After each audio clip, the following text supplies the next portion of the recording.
Mirë mbrëma dhe përshëndetje. Unë jam Mesut Shabani, jeni në podcastin Mesut Shabani. Bëni subscribe. Miqtë mi, sot është e hënë, data 16 muaj 2, viti 2026. Dhe ende nuk janë heshtur reagimet e qytetarëve të cilët janë vërshuar dhe kanë të drejtë. Që nga viti 2021 e këndej, shumë qytetarë të cilëve u janë vërshuar shtëpit apo pasuritë e tyre të patundshme, arët e kështu me radhë, nuk janë dëmshpërblyer deri më sot. Dhe ja se si shkojnë varg e vi reagimet e qytetarëve. Unë ndalem, çdo vërshim është i dhimbshëm, por unë ndalem në pollok, do ndalem posaçërisht në atë që quhet lumi poroj. Ja se çfarë thonë qytetarët, ku ishin gabimet. Pa mos marrë rrugë por të bushë kanë të marrë të qi. Ai nuk janë marrë masë kur i tha çishi. To sepër më gjithmonë kanë preshnë. Gjithmonë, çka ka dalë këto fundi ka presh. Mos marrë rrugë por të bushë kanë të marrë të qi. Për shiti qi. Ne do të reni më sa puno. E që 3 herë që moshëm këto arë të më, nuk një herë. Pa mos marrë rrugë por të bushë kanë të marrë të qi. Ai nuk janë marrë masë kur i tha çishi. To sepër më gjithmonë kanë preshnë. Gjithmonë, çka ka dalë këto. Po pra, qytetarët kanë dhimbjen e tyre sepse u shkelet pasuria e patundshme, nga të cilët edhe jetojnë dhe mbijetojnë. Kuptohet me të mbjellur. Dhe hë për hë heshtje. Nuk është se që nuk e din pushtetarët, por tash Vleni nuk ka këtë akuzoj. 5 vite është kryetar komune Bilal Kasami. 5 vite. Një lëpat nuk e kanë bërë për shtratin apo korritën e lumit poroj. Problemi do jetë edhe më i thelluar, po inshallah nuk do ketë vërshime sikur kësaj radhe.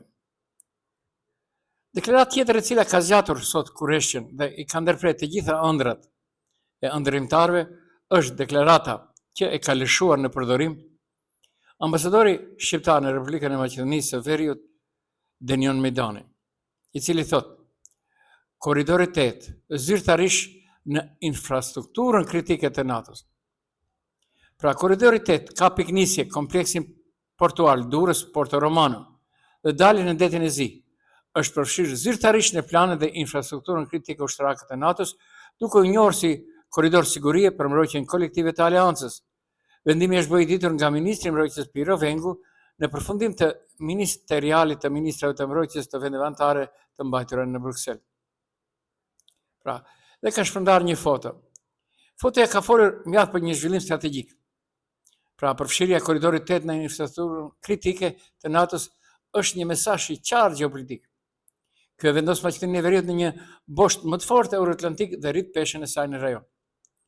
Lidhja nga porti i Durrësit drejt detit të Zi nuk është vetëm projekt rrugor, është korridor strategjik për lëvizje, siguri dhe ekonomi. Vendimi i marrë në nivel ministrash në Bruksel tregon se nuk është më debat lokal, por çështje e arkitekturës së sigurisë në Evropën Juglindore. Nëse dikush e ka kundërshtuar këtë orientim në Maqedoninë Veriore, ky zhvillim i sotëm është përgjigje politike dhe strategjike, jo më retorik, por me vendime konkrete, infrastrukturë të do të thotë ndikim, dhe ndikimin në këtë rast anon qartë nga perëndimi. Pra, ëndrat u apreu ndikimeve pro-ruse, pro-kineze, pro-serbe në Maqedoninë e Veriut. Korridori 8 do bëhet se nuk bën. Pra, dhe shumë qeveritarë të tashëm aktual, sikur me thënien e muhabeteve se do vazhdojmë në korridorin tjetër i cili ka mbetur andej Natan, Prillepe, Këndej, bien ndesh me këtë deklaratë. Pra, korridori 8 do duhet të bëhet se nuk bën, tha sonte NATO-ja në Bruksel. Nuk është okej, por ne vazhdojmë më tej. Pra, edhe njerë të ndalemi në të që qëtë në të tofë lumi vardar ka dalë nga shtrati, ka dhe rëshqitje toke. Unë se mbaj mend vardari del. Se mbaj vend. Situata pas rreshtjeve të dendur të shiut në disa pjesë të vendit po stabilizohet gradualisht, por dëmet nga përmbajtjet dhe rëshqitjet e vet ende përregjistron, njofton Qendra e Menaxhimit të Krizave. Situata pas rreshjeve të dendeve të shiut në disa pjesë të vendit po stabilizohet gradualisht, por dëmet nga përmbajtjet dhe rëshqitja e dheut nuk ende përregjistrohen, njofton Qendra e Menaxhimit. Në Tetov një mur mbajtës është shembur në një shtëpi familare në rrugën 146. Gjithashtu ka rreshqitje tokë në rrugën për në kodrën e diellit rreth 150 metra larg teleferikut, por deri më tani nuk ka rrezik për ndërtesat të tij pranë. Rreshqitjet e tjera tokë janë regjistruar në rrugën 195, në rrugën nga Gjopshishti për në Xherm, si dhe në rrugët Provshingsi. Në fshatin Vicë është raportuar rreshqitje tokë me një shtëpi që tashmë kishte dëme. Të shkretët qytetarë. Të shkretët qytetarë. Nuk është okej, pra. Veti kemi edhe fajt, i votojmë njerëzit të cilët pastaj nuk na dalin zot. Nuk na dalin zot. Unë do ndalem edhe diçka tjetër. Tash në mbrëmje kisha disa punë private në qytet. Interesant. Sa u rehatuam një 3-4 ditë apo një javë nga disa qenë sërish sonte. Dhe pyes një bashkëqytetarin tim fqinj, diku, jo shumë afër, po pak më lart. Tha, unë sa kam informata i mlodhen. Mirë po prapi kanë lëshuar se është problemi rreth pagesave. E po, e kemi votuar Bilalin. Ja te kemi. Ja te kemi. U po pëtere e madhe dhe hit ajo fotografia që kishte mbështill Safesytin. Doli Ministria e Punëve të Brendshme dhe njoftoi se fotografia është shpërndarë në rrjetet sociale, të cilat dyshohet se tregon kamera nga sistemi i qytetit sigur në Tetov, të mbuluara me kanavaç, nuk korrespondon me situatën reale në terren. Pra, Ministria e Brendshme e Maqedonisë informon se nuk është regjistruar asnjë ngjarje e tillë në Departamentin e Policisë së Sigurisë në Tetov, as nuk është përcaktuar ndonjë dëmtim apo ndërhyrje në kamerat e instaluara brenda sistemit.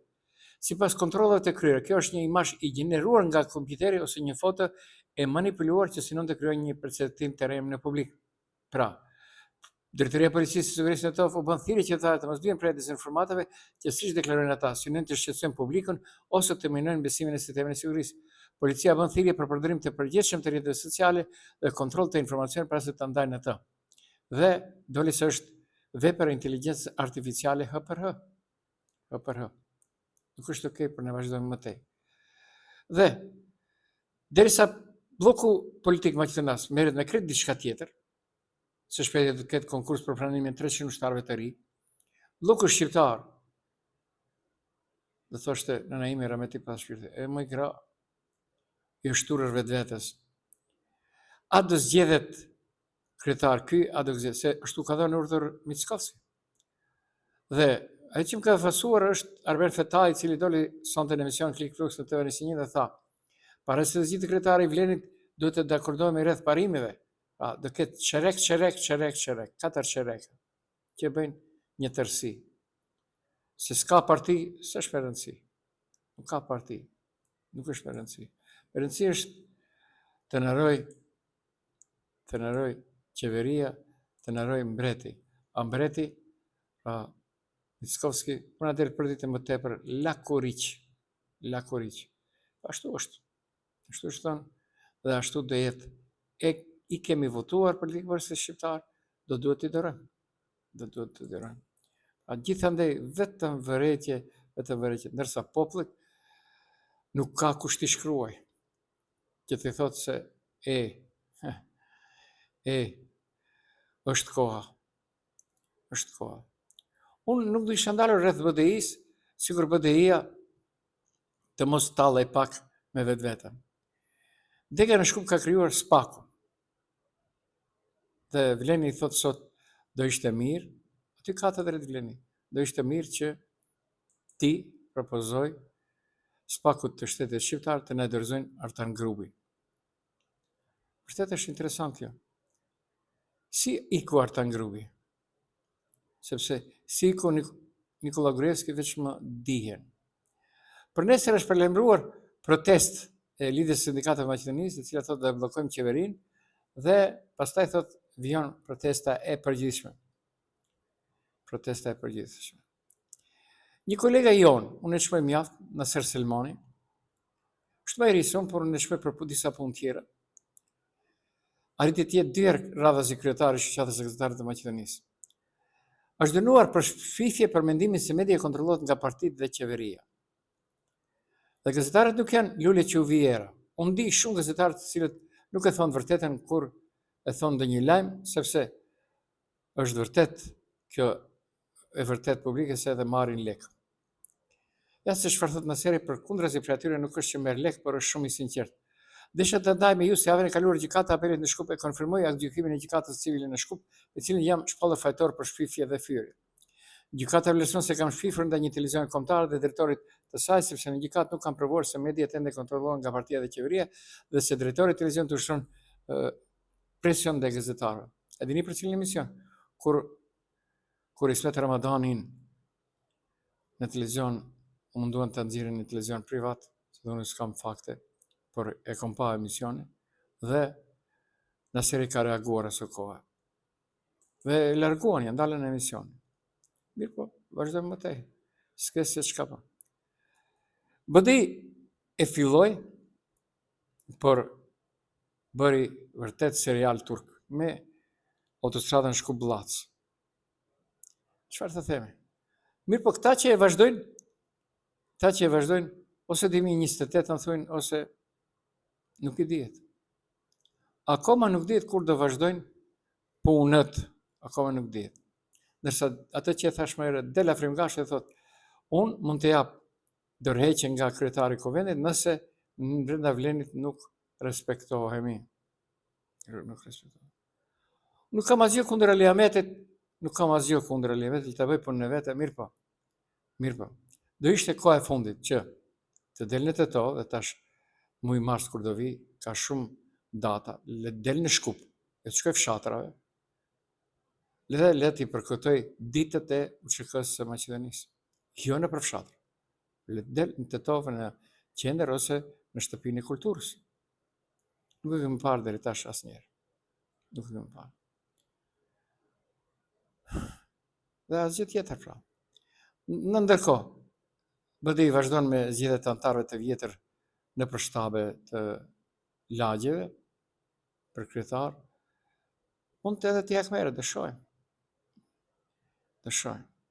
Taravari e tha një të vërtet mbrëm, kur e shpërndau edhe partinë, tha kryetari i komisionit që do funksionoj partia të tjetë Valbon Limani. E dini pse?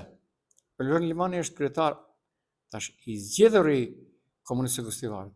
Valboni lirisht tash mund t'ja bëj atë që u ka bë Taravarit të tjerëve. Pa Valbon, provoj. Bë një Taravarit, ajde, ciao. Bela pi shtëpie. Nuk është okej, por unë këtu ju përshëndes. Dëgjojmë në edhe të tjera. Unë jam Mesut Shabani, ishe në podcastin Mesut Shabani. Bëni subscribe.